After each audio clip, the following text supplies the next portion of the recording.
একটা নতুন রেসিপি করব, ভাজা মুড়ি। আপনারা এটা চায়ের সাথে খেতে পারেন বা এমনিও খেতে পারেন। পুরো ভিডিওটা দেখবেন। চলুন শুরু করি। মুড়ি ভাজার জন্য নিয়ে নিয়েছি এখানে মুড়ি, এখানে বাদাম, পাপড়ি, এখানে পেঁয়াজ, লঙ্কা। চলুন শুরু করি। দিয়ে দিলাম সরিষার তেল,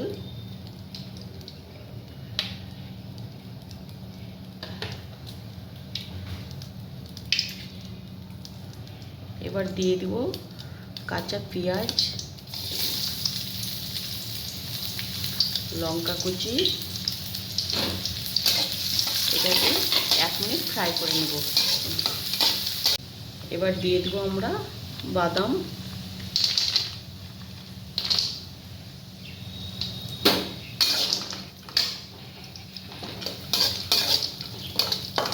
বাদামটা একটু নাড়াচাড়া করে নেব।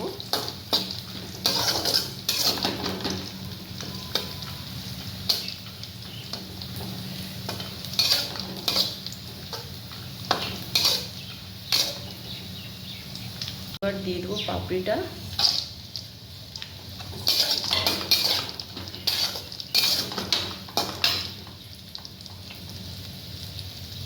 এবার এখানে একটু হলুদ গুঁড়ো দিলাম,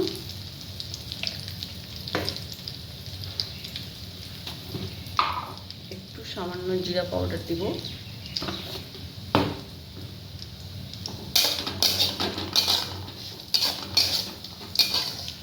এবার আমরা মুড়িটা দিয়ে দিব।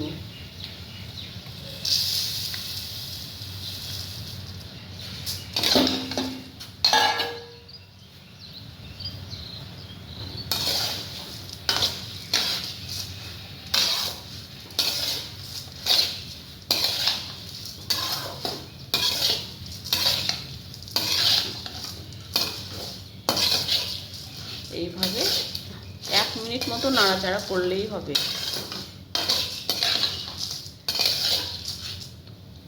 এখানে আমি পরিমাণ মতো একটু লবণ দিলাম, আপনারা স্বাদ অনুসারে নেবেন।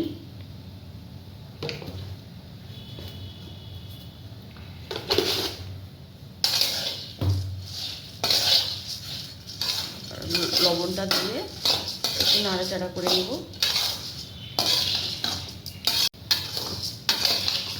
এটা এবার আমাদের রেডি হয়ে গেছে। এবার আমরা গ্যাসটা বন্ধ করে দিব। আমরা 10 মিনিট রেখে দিয়েছিলাম, এখন আমরা কোটাতে এটাকে ঢেলে নেব। এইভাবে আমরা সম্পূর্ণ ঢেলে নিয়েছি। এখন আপনারা অনেক দিন রেখে এই মুড়িটা খেতে পারবেন।